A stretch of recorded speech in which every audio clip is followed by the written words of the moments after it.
والشم وهي قوة مودعة في الزائدتين اللابتتين في مقدم الدماغ الشبيهتين بحلمتي الثدي تدرك بها الروائح. ہا اور لام دونوں کی فتح سے پڑھیں بحلمتي الثدي. بحلمتي الثدي تدرك بها الروائح بطريق وصول الهواء المتقيف بكيفية ذي الرائحة للخيشوم. بسم اللہ الرحمن الرحیم. تیسرا حادثہ ہے شم. شم کے بارے میں کیا کہا؟ وَهِيَ قُوَّةٌ مُودَعَةٌ فِي الزَّائِدَتَيْنِ النَّابِتَتَيْنِ فِي مُقَدَّمِ الدِّمَاغِ الشَّبِيهَتَيْنِ بِحَلَمَتَيِ الثَّدْيِ. جی وہ واہیہ پر وہی سوال اور جواب جو یہاں پر ہوا تھا السمع وہی قوتن. ٹھیک ہے، تو ضمیر مؤنث کی مرج مذکر تو جو گفتگو وہاں پر ہوئی تھی وہی یہاں پر ہے. آسان ہے، اس کو دہرانے کی حاجت نہیں ہے. ٹھیک ہے، تو شم کیا ہے؟ شم وہ قوت ہے جو ان دو ابھرے ہوئے دماغ کے اگلے حصے میں دو ابھرے ہوئے جو ہے اعضاء کے اندر پائی جاتی ہے، اور وہ مشابہ ہے کیا؟ بے حلمتي الثدي، پستان کے جو اوپر کے اٹھے ہوئے حصے ہیں ان کے وہ مشابہ ہیں، ان کے اندر وہ قوت پائی جاتی ہے. بات ہے یہ ذہن میں نہیں ہے؟ ٹھیک ہو گیا. تو اب یہ دماغ کا اگلا حصہ، دماغ کا مقدم، بات ہے یہ ذہن میں؟ اور کوئی بات نہیں مانا کرے. وہ قوت ہے جو ودیت ہے ان دو زائد. اب یہ اشارہ کر دیا کہ شم کے لیے جو ہے وہ دو ہیں اعضاء. ٹھیک ہے، ان دونوں اعضاء سے کیا ہوتی ہے؟ وہ ان دونوں کے اندر قوت موجود ہوتی ہے. زبان ایک ہے نا، تو جو ذوق ہے اس کے لیے ایک عضو ہے، جبکہ شم کے لیے دو اعضاء ہیں. بات سمجھے؟ تو لہٰذا اگر ایک متاثر ہو جائے تو دوسرے کے ذریعے کیا ہے وہ یہ احساس باقی رہتا ہے. جیسے ایک آنکھ متاثر ہو جائے تو دوسری آنکھ سے احساس باقی رہتا ہے، بصر باقی رہتی ہے. یہی معاملہ ہے کہ اگر ایک زائدہ کہ ہے وہ متاثر ہو جائے تو دوسرے سے شم کی قوت باقی رہتی ہے. میری بات آپ سمجھ رہے ہیں؟ ٹھیک ہو گیا. تو ان دونوں میں پائی جاتی ہے. ٹھیک ہے، جو اگے ہوئے ہیں، اصل میں مراد یہ کہ جو ابھرے ہوئے ہیں، یہ ابھرے ہوئے ہوتے ہیں اور جناب وہ اٹھے ہوئے ہوتے ہیں. بات سمجھے؟ جو ابھرے ہوئے ہیں دماغ کے اگلے حصے میں مشابہ ہیں پستان کے دو سروں کے.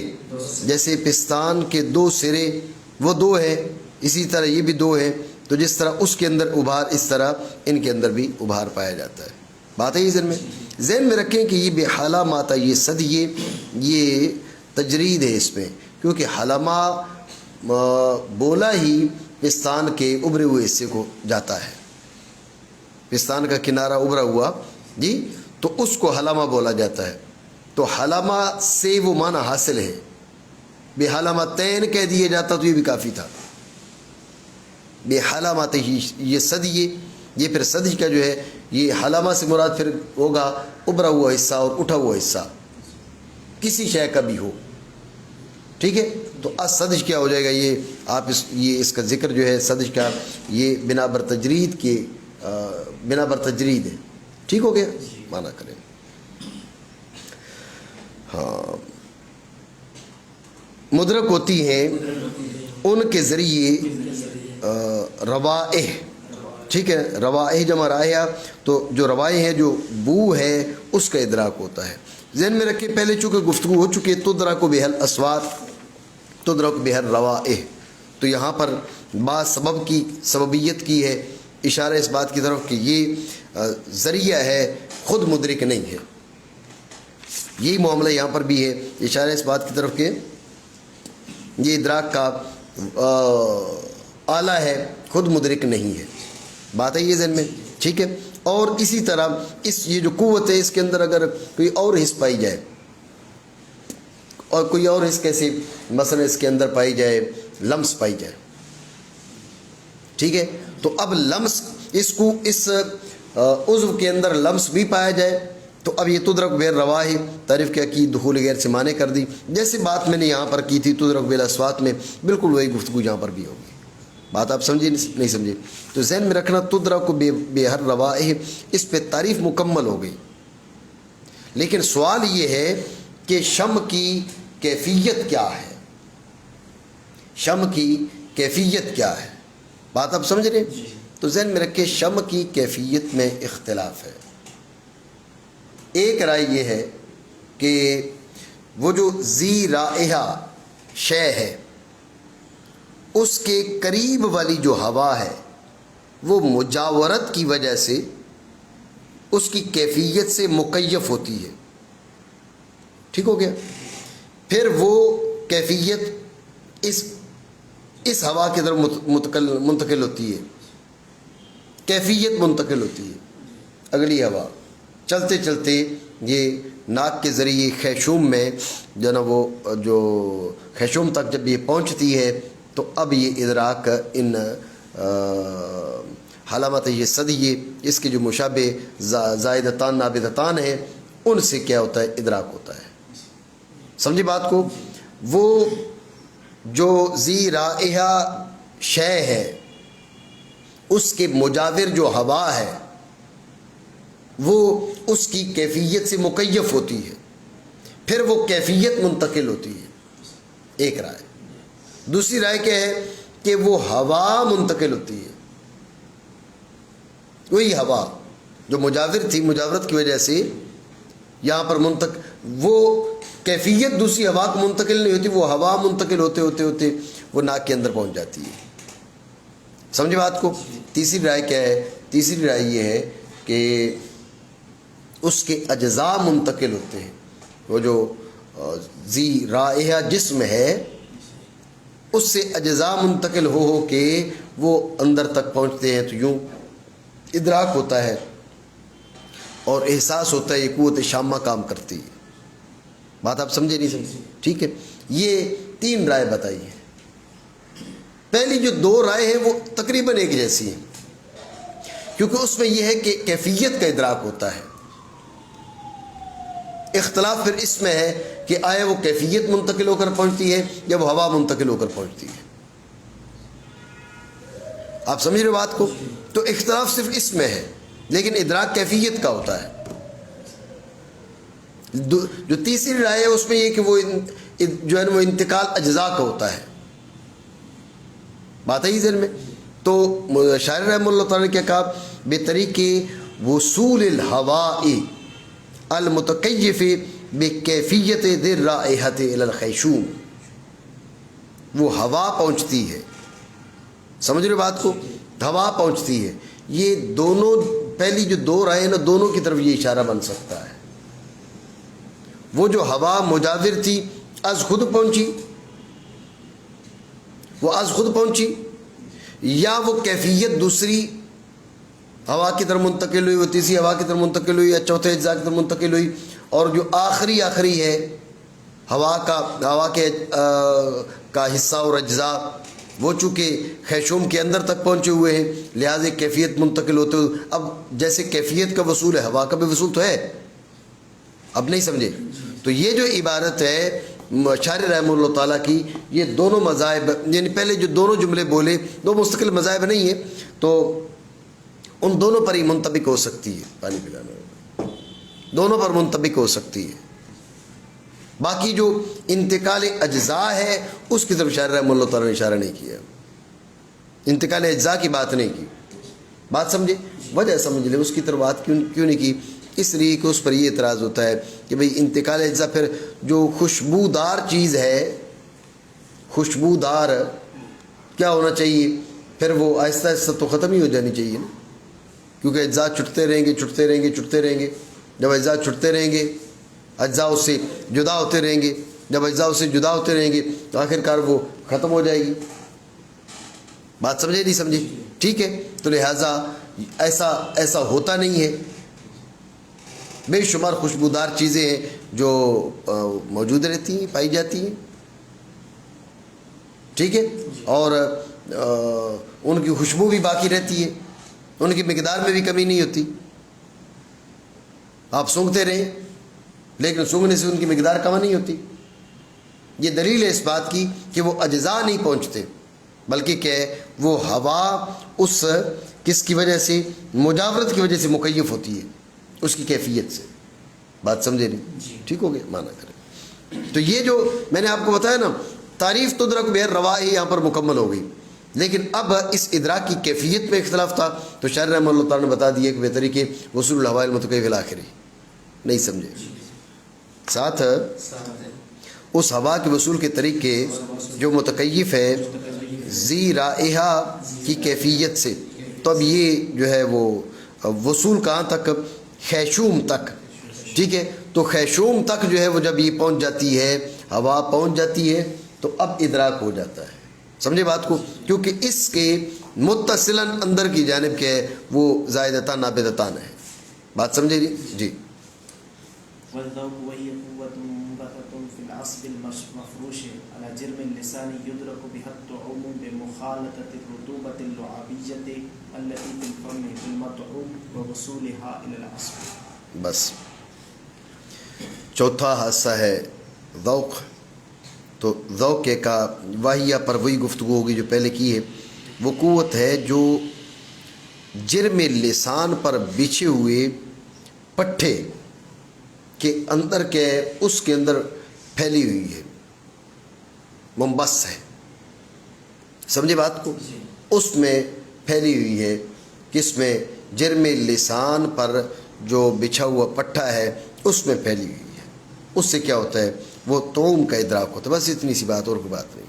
ٹھیک ہو گیا؟ مانا کریں وہ قوت ہے جو پھیلی ہوئی ہے. دیکھیں نا، یہاں پر بھی انبساط کا اور لمس میں بھی انبساط کا. وجہ یہ کہ جو قوت باصرہ ہے جو صرف نظر میں ہے، قوت سامع صرف سماع کی اذن میں ہے، اور قوت شامہ ہے وہ زائدتان نابتتان کے اندر ہے. انبساط اور پھیلاؤ نہیں ہے اس کے اندر، برخلاف کس کے؟ برخلاف ذوق کے. زبان کے کسی کونے پر بھی لگ جاتی ہے نا تو پوری زبان کے اندر چونکہ وہ قوت پھیلی ہوئی ہے لہذا ادراک ہو جاتا ہے. بات سمجھے؟ اسی طرح کے لمس کا بھی یہی معاملہ ہے. پورے بدن کے اندر چونکہ وہ قوت پھیلی ہوئی ہے اس سے وہاں پر بھی قوت منبسط کا، یہاں پر بھی قوت منبسط کا. بات سمجھے نہیں؟ وہ قوت ہے جو پھیلی ہوئی ہے اس پٹھے میں جو بچھا ہوا ہے جرم لسان پر. جرم وزن مان نا جسم کی طرح ہے، ٹھیک ہے نا. جرم لسان پر ادراک کیا جاتا ہے اس کے ذریعے طعوم کا. توجہ ہے؟ اب ذہن میں رکھیں تعریف یہاں تک مکمل ہے، لیکن ادراک کی کیفیت کیا ہے، ادراک کا طریقہ کیا ہے وہ بتا رہے بمخالطت الرطوبۃ اللعابیۃ التی فی الفم بالمطعوم. ذہن میں رکھیں یہاں بھی اختلاف ہے. وہ جو ذی طعم چیز ہے اس کی جو مجاور ہوا ہوتی ہے وہ اس کے ساتھ مکیف ہوتی ہے جی، پھر وہ اس کا خلط پایا جاتا ہے، اس سے منتقل ہوتی ہے وہ کیفیت کس کی طرف؟ وہ قوت ذائقہ کی طرف منتقل ہوتی ہے. ایک رائے یہ ہے، اور دوسری رائے ایک ایسا نہیں ہے، بلکہ کیا ہے یہ اجزاء جو ہے ذی طعم شے کے اجزاء وہ ملتے لعاب کے ساتھ، اور لعاب کے واسطہ سے ادراک ہوتا ہے. اب وہ لعاب جو ہے ان پٹھوں کے ساتھ ملتا ہے تو یوں ادراک ہوتا ہے. اجزاء ملتے ہیں. سمجھے بات کو؟ تو شاعر رحمہ اللہ تعالیٰ کی کلام اسی بات کی مشیر ہے. کیفیت کا یہاں پر بیان نہیں کیا، کیفیت بولا یہاں کیفیت کی بات نہیں کی. یہاں پر اجزاء جو ہے نا وہ اس کے ساتھ ملتے ہیں، لعاب کے ساتھ. اجزاء لعاب کے ساتھ ملتے ہیں اور یوں لعاب کے واسطے سے کیا ادراک ہوتا ہے اس کا طعم کا. زبان خشک ہو، خشک زبان پر کوئی چیز رکھ دے تو اندازہ نہیں ہوتا کہ کیسی ہے. سمجھو بات کو؟ تو جب یہ لعاب کے ساتھ اس کا لعاب اس کے ساتھ وہ مخالط ہوتا ہے، اس مخالطت کے ذریعے کیا ہوتا ہے وہ ادراک ہوتا ہے. بات ہے ہی ذہن میں. تو ذہن میں رکھیں یہاں پر شاعر رحمہ اللہ تعالیٰ نے اس چیز کو اختیار کیے ہے کہ لعاب جو ہے وہ زید تام اشیاء کے جو اجزاء ہیں وہ منتقل ہوتے ہیں لعاب کی جانب، اور لعاب کے کیا ہے اس لعاب کے ذریعے سے وہ قوت ذائقہ کیا ہے اس میں ان کی مخالطت ہوتی ہے اور وہ ان کا ادراک کرتی ہے۔ ما قبل میں کیفیت کی بات کی تھی، یہاں کیفیت کی بات نہیں کر رہے، سمجھ رہے ہو بات کو؟ وجہ اس کی کیا ہے؟ وجہ اس کی ہے کہ ما قبل میں کیفیت کی بات اس لیے کی کہ وہ اجزاء کے تفرق اور اجزاء کا اتر کر اس میں دشواری لازم آ رہی تھی، خرابی لازم آ رہی تھی، وہ خرابی یہاں پر ہے نہیں، سمجھ رہے ہو بات کو؟ اور ظاہر بھی یہی ہے، صرف خرابی نہ ہونے کی بات نہیں ہے، ایک تو خرابی نہیں ہے، دوسرا ظاہر یہی کہ اس کے اجزاء جو ہے منتقل ہوتے ہیں، اور یہ خرابی نہیں ہے کہ پھر تو آہستہ آہستہ ختم ہو جانا، جو تو ختم تو ہو ہی جاتا ہے نا، نہیں سمجھے بات کو؟ جس چیز کو آپ کھاتے ہیں، جس چیز کو چکھتے ہیں تو چکھنے سے ختم تو ہو جاتا ہے، ٹھیک ہو گیا مانا گیا۔ اس رطوبت کی مخالطت کے ذریعے، رطوبت لعابیہ کی مخالطت کے ذریعے جو منہ کے اندر ہوتی ہے ساتھ مطعوم کے اور پہنچنا اس کا پٹھے تک، اور کوئی بات نہیں جی۔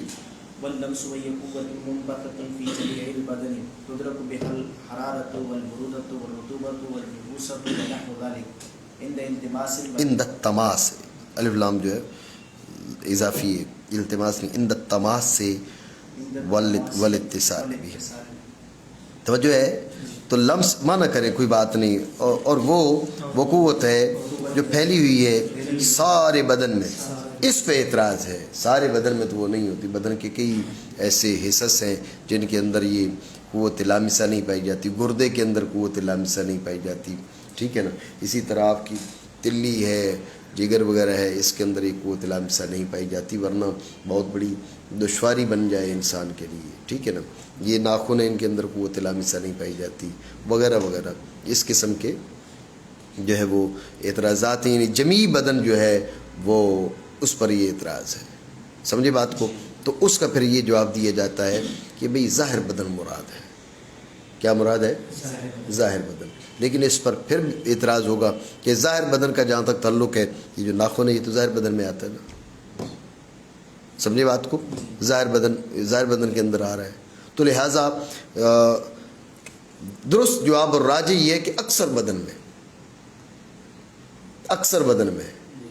ہے ظاہر میں، لیکن اکثر بدن میں، بات ہے ہی ذہن میں، بدن کے اکثر ظاہری حصے میں، چونکہ للاکثر حکم الکل تو جمعی کہہ دیا، اصل مراد ہے بدن کے اکثر ظاہری حصے میں، لیکن للاکثر حکم الکل تو انہوں نے بول دیے جمعی بدن، ٹھیک ہو گیا؟ ادراک ہوتا ہے اس کے ذریعے حرارت کا، برودت کا، رطوبت کا، یبوست کا۔ اس کے علاوہ بھی چند امور ہیں جن کے بارے میں کہتے ہیں جن کا ادراک کیا ہے وہ لمس کے ذریعے پایا جاتا ہے، بات ہے ذہن میں، لیکن بعض کا حرارت، برودت، رطوبت اور یبوست یہ چاروں بے نفسی مدرک ہوتے ہیں، باقی سارے بالطبع۔ تو ممکن ہے کہ شاعر رحمہ اللہ تعالیٰ نے اسی بات کی طرف اشارہ کرنے کے لیے ان چاروں کو صراحتاً ذکر کیا، حرارت، برودت، رطوبت اور یبوست، باقی کے لیے کیا کہہ دیا؟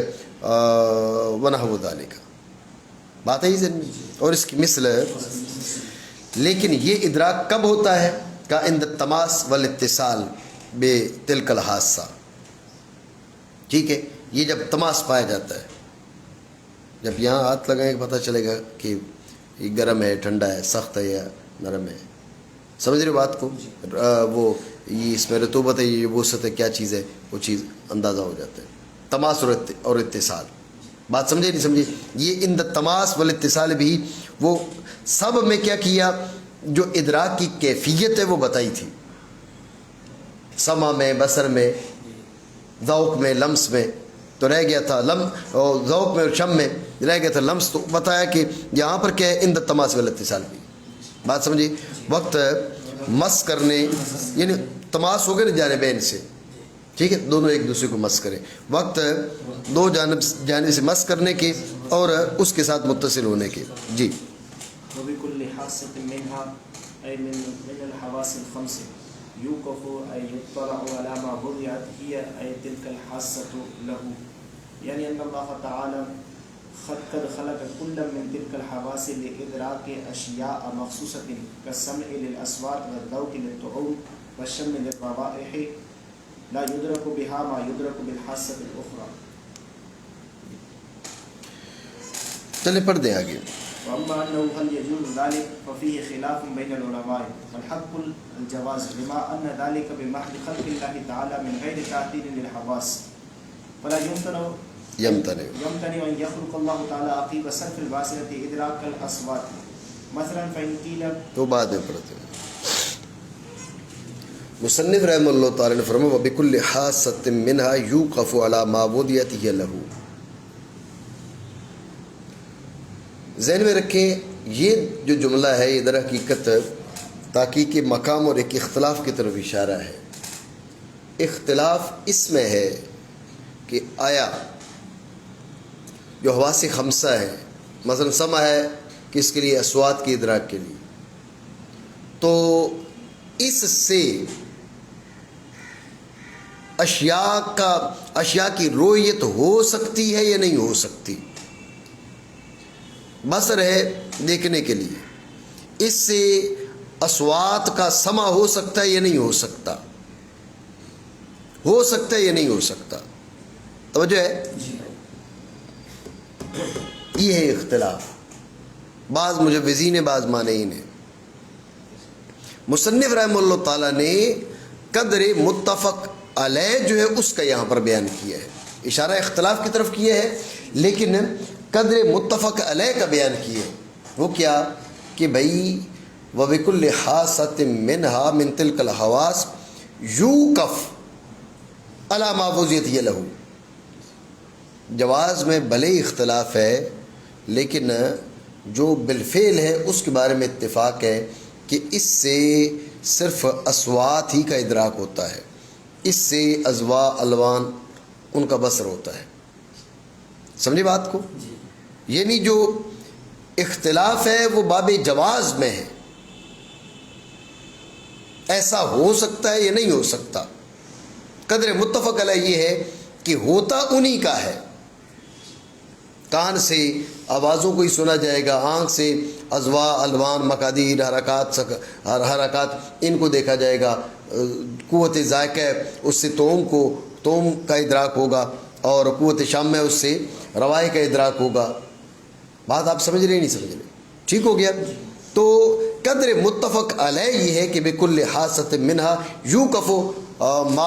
يوقف على ما وضعت هي له. مصنف رحمہ اللہ تعالیٰ نے قدر متفق علیہ بیان کر دی اور کوئی بات نہیں. اختلاف جواز عدم جواز میں. اور بات سمجھے نہیں سمجھے مانا کریں. اور ان میں سے ہر حادثہ کے ذریعے بات نہیں کریں منہا تو شاعر نے بتا دیا مراد پانچوں کے پانچوں ہے, بعض نہیں ہے. بھائی دو تین وہ ہیں جو صرف اپنے موضوعات کے ساتھ خاص ہیں اور باقی عام ایسا نہیں, پانچوں کے پانچوں. سمجھے بات کو؟ حواس خمسہ سے اطلاع ہوتی ہے. ماتن نے کہا نا یو کا فت شاعر نے بتا دی بھائی وقف کے معنی رکنے کے بھی ہوتے نا, واقفوہم انہم مسئولون. سمجھے بات کو؟ تو یہاں پر وقف کے معنی رکنے کے نہیں بلکہ اطلاع کے, وقوف کے, اطلاع کے. یعنی اطلاع ہوتی ہے اوپر اس کے کہ وضع کیا گیا وہ کیا وہ حادثہ اس کے لیے کہا نا وہ حادثہ اس کے لیے وضع کیا گیا. ابھی وام ہو گیا, اشارہ وام ہو گیا کہ شاید یہ وضع جیسے الفاظ کی وضع ہے. سمجھے؟ تو شاعر رحمہ اللہ تعالیٰ نے اس وام کا ازالہ کرتے ہوئے کہا کہ حاصل گفتگو یہ, حاصل کلام یہ ہے اللہ رب العالمین نے ہر حادثہ کو کسی مخصوص ادراک کے لیے بنایا ہے. یہ وضع ہے. علی ما وضعت ہی لہو علی ما خلقت ہی لہو. وضع کی یہ معنی ہے. نہیں سمجھے؟ یہ یعنی سے جو گفتگو کر رہے ہیں اس کا حاصل یہ ہے. دوبارہ سمجھے باطن نے کیا فرمایا. باطن نے فرمایا کہ علی ما وضعت ہی لہو. تو اب اس سے وام ہوتا ہے کہ ان کو وضع کیا گیا شاید جیسے الفاظ کی وضع ہے تو یہ اس باب سے ہے. تو شاعر رحمہ اللہ تعالیٰ نے یعنی سے حاصل گفتگو بتایا, یعنی سے اس وام کا ازالہ کیا. حاصل گفتگو یہ ہے کہ اللہ جل وعلا نے ہر حادثہ کو مخصوص ادراک کے لیے تخلیق فرمایا ہے. ہر حادثہ کا اپنا ادراک ہے, اپنے اپنے ادراکات ہیں. تو جس کے لیے وہ بنایا گیا تو وضع کے معنی کیا ہے یہاں پر؟ وضع کے معنی تخلیق کی ہے. خلقت ہی اللہ. اس کو اور ادراک کے لیے بنایا گیا، اس کو اور ادراک کے لیے بنایا گیا، قوت شامہ کو اور ادراک کے لیے بنایا گیا، قوت ذائقہ کو اور ادراک کے لیے بنایا گیا. بات سمجھے؟ یعنی اللہ تعالیٰ نے تخلیق قد خلق، یہ جواب کی طرف اشارہ ہے. تخلیق فرمایا ان حواس میں سے ہر ایک کو مخصوص اشیاء کے ادراک کے لیے، جیسے سمع کو آوازوں کے لیے، ذوق کو ذائقوں کے لیے، شم کو بوؤں کے لیے نہیں ادراک کیا جاتا. ان کے ذریعے وہ جس کا ادراک کیا جاتا ہے دوسرے حادثہ سے. یہ قدر متفق علیہ ہے. بات سمجھے؟ ماتن نے کہا نا بکل حاست منہ یوکف علی ما وضعت ہی لہو. تو جو ہے بکل حاست منہ یوکف، ہر حادثہ کے ذریعے کیا ہوتی ہے؟ وہ اطلاع ہوتی ہے فلاں فلاں پر. تو جو ہے شارح کی کلام دیکھیں، لا یدرک بہا ما یدرک بالحاست الاخری، لا یدرک بہا ما یدرک بالحاست الاخری. اصل میں آپ یہ کہہ سکتے ہیں کہ بکل حاست منہ یوکف علی ما وضعت ہی لہو، اس پر آپ اعتراض کر سکتے ہیں، اور یہ لا یدرک بہا الآخری یہ اعتراض کا جواب بنا لیں. اعتراض کیا ہے؟ ان حواس میں سے ہر حادثہ کے ذریعے اس چیز کا ادراک ہوتا ہے جس کے لیے اس کو بنایا گیا، جس کے لیے اس کو وضع کیا گیا، جس کے لیے اس کو تخلیق کیا گیا. تو جو ہے سوال یہ کہ یہ جملہ بے فائدہ ہے، بے مقصد ہے. کیوں؟ بات ہو رہی نا حواس کی، اور حواس اپنے متعلقات کا ادراک کرتے ہیں، جبھی تو ان کو حواس کہا جاتا ہے نا. یہ بات تو ان حواس کی گفتگو سے ہی سمجھ میں آ گئی ہے، ان کو حادثہ کہنے سے ہی یہ بات سمجھ میں آ گئی ہے. یہ جملہ کہ بکل حاست منہا یوکف علی ما وضعت ہی لہو، یہ جملہ بے فائدہ ہے نا. بات سمجھے نہیں؟ یہ بات ذہن میں رکھیں. یہ بے فائدہ کے اعتراض اس بنیاد پر ہے کہ آپ اس اطلاع اور وقوف کا صرف اس بات کر رہے ہیں کہ بھئی کان سے اصوات کا ادراک ہوتا ہے، آنکھ سے اضواء الوان حرکات کا ادراک ہوتا ہے. یہ بات تو پہلے معلوم ہو چکی نا، دوبارہ بیان کرنے کی کیا حاجت ہے؟ چائے پی لو، ٹھنڈی ہو رہی. تو جو ہے یہ اعتراض، تو شارح نے اس کا جواب دیتے ہوئے کہا لا یدرک بہا ما یدرک بالحاست الاخری، کہ یہاں پر وقوف اور اطلاع کے اس بات کا بیان مقصود نہیں ہے، بلکہ یہ بیان مقصود ہے کہ بھئی یہ صرف اور صرف انہی چیزوں کا ادراک کرتے ہیں. اب آنکھ سے جس کا ادراک ہوتا ہے کان نہیں کرتا، کان سے جس کا ادراک ہوتا ہے وہ زبان نہیں کرتی، زبان جس کا ادراک کرتی ہے وہ ناک نہیں کرتا. یہ جو دوسرے حادثہ کے مدرکات ہیں ان کا تعلق اس حادثہ سے نہیں ہوتا، اس کا بیان مقصود ہے، اور یہ ماقبل سے مفہوم نہیں ہے. کلام بے فائدہ نہیں ہے، فائدہ ہے اس کا. نہیں سمجھی بات؟ ٹھیک ہو گیا. لا یدرک بہا یہ اسی بات کی طرف اشارہ ہے. ٹھیک ہو گیا. نہیں ادراک کیا جاتا ان کے ذریعے جو مدرک ہوتا ہے دوسرے حادثہ سے. ٹھیک ہو گیا. تو اب یہ تو ہوگی قدر متفق علیہ. اب مسئلہ ہے کس چیز کا؟ مسئلہ ہے کہ یہ جائز ہے جائز نہیں، تو یہ اس میں اختلاف ہے. ذہن میں رکھیں شارح رحمہ اللہ تعالیٰ نے فرمایا مختار اور راجح یہ ہے کہ جائز ہے. جی ما من شہور او دہور تمر و تنقضی الا اتالی، زمانہ جب گزرتا ہے تو ہمارے پاس آتا ہے. سیدنا غوث اعظم رضی اللہ عنہ فرما رہے ہیں. ٹھیک ہے نا؟ زمانہ مہینے گزرتے ہیں، وقت گزرتا ہے، سال گزرتا ہے، وہ ہمارے پاس آتا ہے، آ کے اطلاع دیتا ہے بھئی فلاں فلاں کام ہونے والے ہیں. جی تو میں نے اعلیٰ حضرت رحمہ اللہ تعالیٰ کے بارے میں پڑھا کہ آپ کے سوانے نگاروں میں سے کسی نے لکھا کہ آپ فرماتے ہیں بھئی ایک بار جو ہے بھی سامن جو ہے میرے پاس کالے حبشی کی صورت میں آیا، بڑا طاقتور تھا، تو مجھے اندازہ ہو گیا کہ اس بار جو ہے نا سامن میں بڑی بارشیں ہوں گی. اس کو دیکھ کر مجھے تو مقصد یہ کہنے کا کہ یہ جو چیزیں ہیں یہ اللہ رب العالمین جو ہے نا آنکھ سے بات سنائی دے، کان سے چیز دکھائی دے، جی زبان سے سنو، ناک سے سنو، یہ ہو سکتا ہے. جی حد جواز تک ہے. بات ہے یہ ذہن میں. وجہ اس کی یہ ہے کہ یہ اسباب عادیہ ہے، بالخصوص امام ابو الحسن اشعری عادیہ ماذا ہے؟ اللہ رب العالمین یعنی عادت الہیہ ہے کہ اس کے استعمال پہ وہ کریم جل وعلا ادراک اصوات کو تخلیق فرما دیتا ہے۔ بولو، اس کے استعمال پہ اگر تخلیق فرمائے تو کون سا منع ہے؟ اس کے استعمال پہ تخلیق فرمائے تو کون سا منع ہے؟ تخلیق تو اسی نے کرنا ہے، وہ کون سے اس کے محتاج ہے؟ بات سمجھے نہیں سمجھے؟ ٹھیک ہو گیا؟ تو لہٰذا وہ تخلیق فرما دیتا ہے، یہ عادت الہیہ ہے، حادثہ کو اس میں کوئی دخل نہیں ہے۔ امام الحسن اشعری رحمہ اللہ تعالیٰ کی رائے کے مطابق بات ہے ہی ذہن میں۔ تو ماتریدی کہتے ہیں بھئی اثر مانتے ہیں، لیکن پھر بھی وہ اثر اس انداز میں نہیں مانتے کہ بھئی اثر میں تخلف نہیں ہو سکتا، ٹھیک ہے نا؟ ہے سارے کا سارا معاملہ تخلیق الہی سے، تو وہ جو اثر کی تخلیق ہے وہ بھی تو رب کریم جل وعلا کی جانب سے ہے۔ اسباب کی جو تاثیر ہے وہ خلق الہی سے ہے، اسباب کی تاثیر ذاتی نہیں ہے۔ بات سمجھ رہے ہو نہیں؟ تو لہٰذا یہ ممکن ہے۔ ٹھیک ہو گیا؟ نہ کریں۔ اور آیا یہ جائز ہے؟ تو اس میں اختلاف ہے علماء کے بیچ، اور حق جواز ہے۔ علامہ فتزانی علیہ رحمہ اس کا جواب دیتا ہے کہ جواز ہے۔ کیوں؟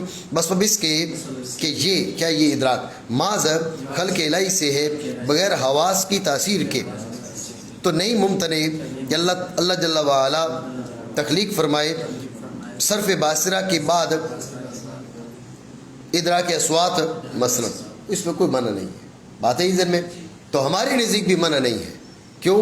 اس لیے کہ جب ہم یہ کہتے ہیں کہ گو اسباب کی تاثیر ہے، لیکن وہ تاثیر بھی خلق الہی سے ہے۔ سمجھ رہے ہو بات کو؟ جی، یہ جملہ پڑھ دیں، مکمل ہو جائے۔ جی جی، میں نے غیر تاثیر ذاتی کے لیے الحواس ذاتی کی قید لگا دے، تاثیر واجبی قید لگا دے، ٹھیک ہے نا؟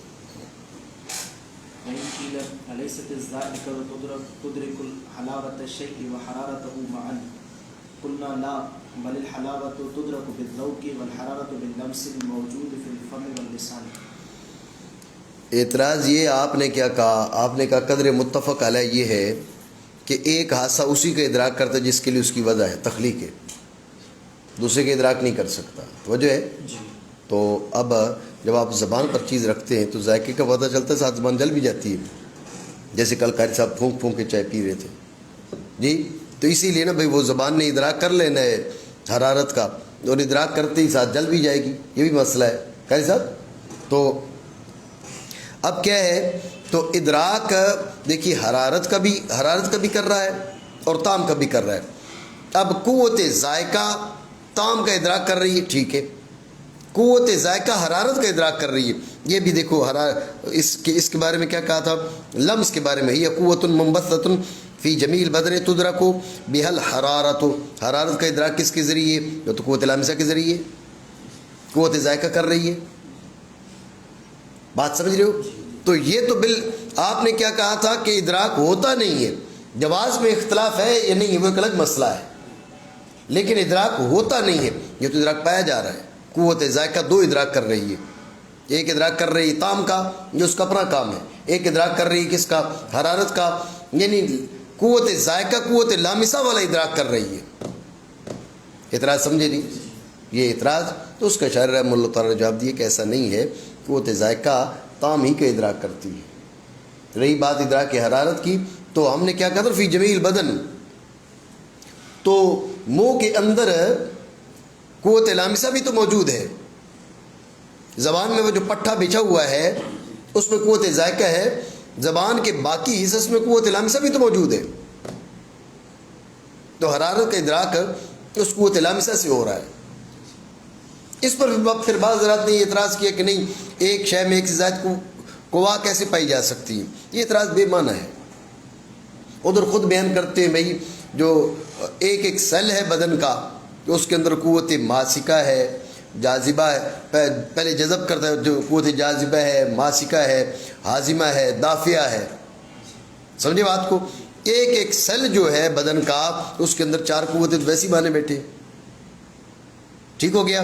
اور معدے کے اندر جو ہے نا، معدے کے اندر ایک اپنی ذات کے لیے اور ایک باقی بدن کے لیے، یہ 8 بن جاتی ہیں. ٹھیک ہے نا. معدہ اپنی ذات کے لیے بھی، اس کے اپنے جو سیلز ہیں اپنی ذات کے لیے بھی، اس کے اندر جاذبہ، ماسکہ، ہاضمہ اور دافعہ، اور اس کے ساتھ جو پورے بدن کے لیے وہ جو کرتا ہے سلسلہ. تو معدے کے اندر 8 قوتیں پائی جا رہی ہیں. تو یہ کوئی بات نہیں ہے کہ ایک شے کے اندر 2 قوتیں کیسے آ سکتی ہیں. زبان کے اندر قوت ذائقہ بھی ہے اور زبان کے اندر قوت لامسہ بھی ہے، کوئی بود نہیں اس میں. ٹھیک ہو گیا. مان کر اگر کہا جائے کیا نہیں ہے ذائقہ ادراک کرتی شے کی حلاوت کا اور حرارت کا اکٹھے، تو ذائقہ نے کیا نا کام، لامسہ کا کیا. ہم نے کہا نہیں، بلکہ حلاوت کا ادراک ہوتا ہے ذوق سے اور حرارت لمس سے. تو لمس کا جو موجود ہے منہ کے اندر اور زبان میں.